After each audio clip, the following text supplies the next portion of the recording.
And that control a welcomed relief, because as we watch this play out live on air, going out to Ruta Olsonida, we were jumping in the studio from the sound of the explosions.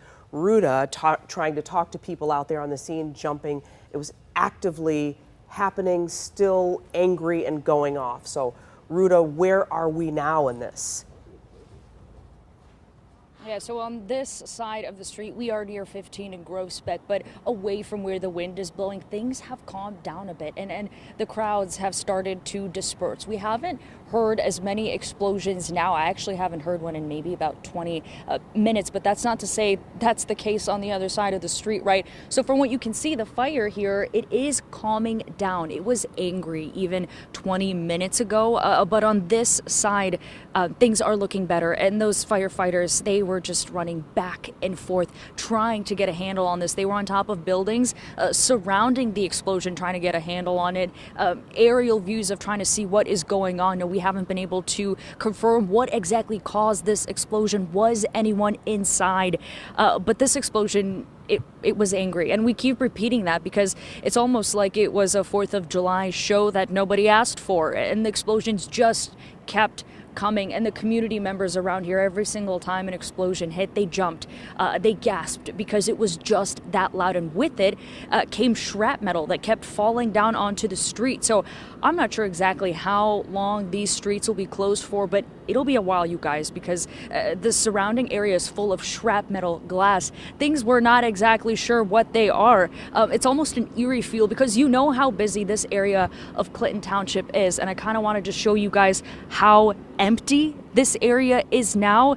I've never seen it quite like this, but the only folks around here now are first responders, police, fire, DTE, trying to get a handle. If you're trying to make your way towards this area, that's not a good idea. What we can hope for is that when that explosion happened, no one was inside. Again, right around at 9 p.m., somewhere in there. So hopefully things were just wrapping up for people's work days. Of course, not for these first responders, though. You can see the battalion chief out front here. At first, they were pushing us back because with every explosion, more and more shrapnel came down. Those explosions, of course, now calming down. The question, why did this explosion happen, and what are these tanks that keep falling down from the sky? There's all this shrapnel on the floor here. You can kind of take a look at it here. We're not going to touch it because we don't know exactly what it is, but some sort of tanks. These are the answers that we're going to work to get for you, so make sure to stay with us, guys. Ruta, yeah, so many questions still remain unanswered, and of course we're going to check back in with you. We know you're working to get those answers. Let's go now to 7 Action News reporter Faraz Javed, just getting to the scene for our team coverage. Faraz, we're having a couple of issues with Faraz at the moment. Yeah, a couple technical issues, but okay, Faraz, we see you now. Fill us in. All right, Glenda, Mike, so I'm at 15 and Beaconsfield. We are just a couple of miles away from where the warehouse fire is. I don't know if you can see it from a distance, but there's heavy police presence here right now. Even folks living around this neighborhood have come over here. As a matter of fact, I've got 3 of them right over here. Guys, what time did this happen and what did you guys hear? So it started all around 9 o'clock, and I was at work at my job over on Gratiot 16, and all of a sudden, I'm thinking, okay, hey, somebody's coming in with subwoofers and whatnot, and it keeps happening, so I'm trying to figure out, hey, what's going on? I look outside, and I can see workers and other buildings and whatnot just coming out and looking, and it's, hey, this is not a subwoofer. I try to go figure out what's happening. I call him, and all of a sudden, he's FaceTiming me coming down here like, yo, hey, there's explosions going off. Just walk me through the uncertainty. You're hearing these loud bangs. What's going through your mind? I'm like, okay, cool. Someone's getting shot. So I come outside my house and I see that. So I'm like, okay, I'm going to go investigate. So I'm getting closer. I call him. I'm like, hey, buddy, look what's going on. And I'm all the way at BP and they're like, yeah, no, you have to back off. Something's in there. And I'm like, what? They're like, we can't tell you. I'm like, that's wonderful. I mean, obviously, no one has been shot over there. Obviously, it's a big fire. We have Ruta over there as well, and she's walked us through the information that she has at her end. I also quickly want to come to you as well.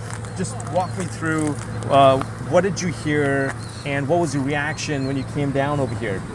Well, I started hearing just loud echoing booms, and then I assumed it may have been something with equipment, or maybe the rail cars over there, maybe knocked together or something like that. But I went outside and I saw my neighbor standing out there, and I looked over this direction, looked west, and then I saw that there was a big orange light, and then I saw that when I moved away from the light, there was some black smoke.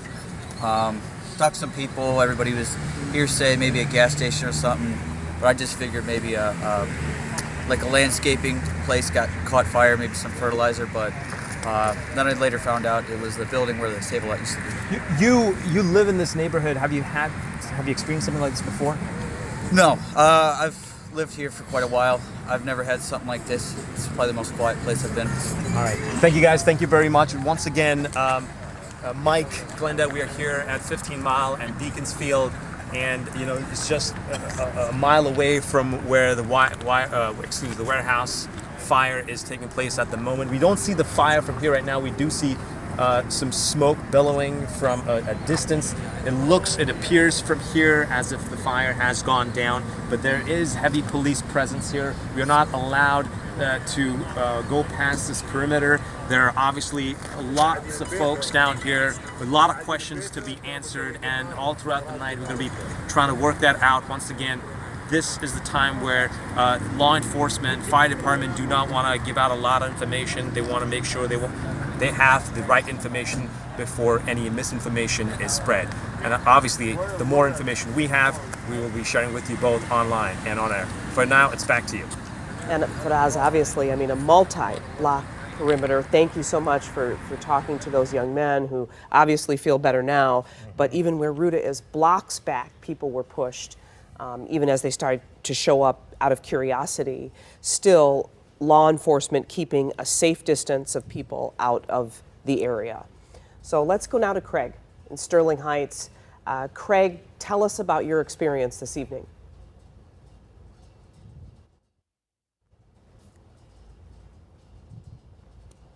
Okay. All right. All right. Well, we may have lost him. This is, again, a breaking situation. People even fearing for their safety and taking their own cover, if you will. Yeah, for those of you just joining us, there was an explosion at a warehouse of some sort there in Clinton Township at 15 Mile and Groesbeck. We've just been hearing report after report of a strange, eerie feeling, the sound of rapid explosions. It went on from approximately 9 p.m. to 11 p.m. People have reported a strange smell in the air, a plastic smell. Our reporter on the scene, Ruta Olsenaida, even showed us shrapnel that had fallen from those explosions to the ground, metal tanks. And of course, that will make anyone feel uneasy seeing something like that. And of course, we're continuing to try to figure out what exactly caused these explosions. We don't have a lot of information on that right now.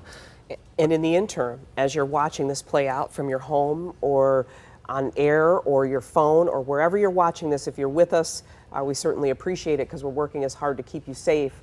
Dave, you offered some suggestions too in terms of weather patterns and what you can do to stay safe in your home. Yeah, there's not a lot of wind tonight, but it's generally from the south and the southeast. Now, this is futurecast for the early morning hours, but I just wanted to show you the fact that there's a cold front out here to the northwest. The wind out ahead of it, which is very typical, is from the south here. All right, so I'm going to back it up and show you the actual winds, but as we go through the nighttime hours, I'm assuming they're going to get much better control of this, and this will not be as much of an issue for the pollutants. But I just want to show you why the winds are from the south, because the front's approaching from the northwest. It's drawing in the moisture here. So the wind is not that terribly strong. We'll back it up to what's going on right now, and we'll show you again. Generally, you can see south in Detroit at 9 miles an hour, Pontiac southeast, Mount Clemens southeast. So over here in Macomb County, it's a little bit more southeast than straight south. But as we go through the nighttime hours, the wind speeds won't change too much. 5 to 10 miles an hour. There might be a little gust every now and then. This is the location of the fire that's been going on again. So you heard it since about 9 o'clock or so. There is 15 Mile, and this is Groesbeck. So Clinton Township, southern part of Clinton Township is where the fire is, but Clinton Township is directly involved with this. Here's M59 or Hall Road running through the central part of Macomb County. And everybody that we have talked to on air here live that has been north of the fire has been able to taste or smell or breathe in some kind of pollutant for this. Now, again, maybe it's getting better with the fire itself calming down. The firefighters getting the upper hand, it looks like, anyway, from our distant view. But the point is, anywhere north of this is a good idea to have the house closed up. Get the windows shut. I know it's been warm today. Maybe you had them open for a little fresh air, but this is not fresh air, again, north of the fire. So Mount Clemens, Clinton Township over to Sterling Heights with this little bit of an east to west push as well, perhaps even as far west as Utica. So there's Van Dyke and Hall Road. Over here to Groesbeck Hall Road and Gratiot Hall Road, and those areas from just north of M59 down to where the fire is. It's a good idea to keep everything locked up tonight, and maybe even run, if you've got some way to filter the air, an AC system, or even though it is not typically used obviously in February, but something to filter the air is not a bad idea, especially the closer you are to the fire. Okay, Dave, some very good advice there. We want to get back to reporter Ruta Olsonaida, who's been on the scene now for quite a while. And Ruta, we just want to ask you, it's good that things have been settling down, but tell us a little bit about what you experienced tonight when you first arrived. When we first arrived on scene, you guys, we couldn't even get through. There was so much police presence and fire and DTE. As we did make our way here, crowds of people were surrounding the fire, and booms, explosions were going off about every few minutes. With those booms came things falling from the sky. That's debris, that's glass, and some of it you can still see on the ground. So we're not going to touch it for you. But there are also tops of what seems like tanks. Now, what those exactly are, we're not sure, and the Clinton Township Police Department says they're not sure as well, and ask everybody to not touch the debris. We're in the middle of the street here because this area is completely closed off to the public. All that's here is fire, police, and DTE taking a look at the damage. All you can hear now from the angry explosions are really just the cleanup efforts of the fire department.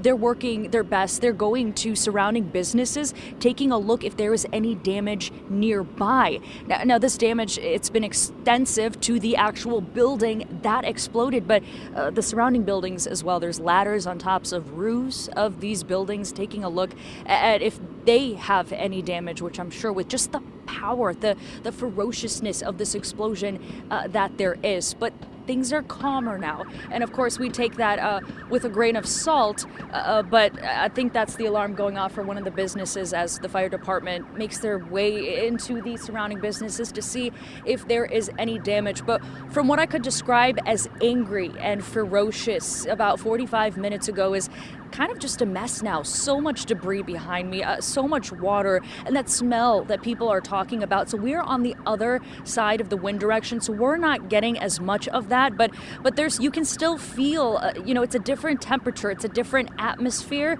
That's of course coming from the fire, the smoke, and all the water coming down. We'll remain on scene for you guys to try to get an answer as to why this happened. Was anybody inside? We did shout to the battalion chief here and said, "Any updates, chief?" And he said, "Not yet, not authorized." Guys.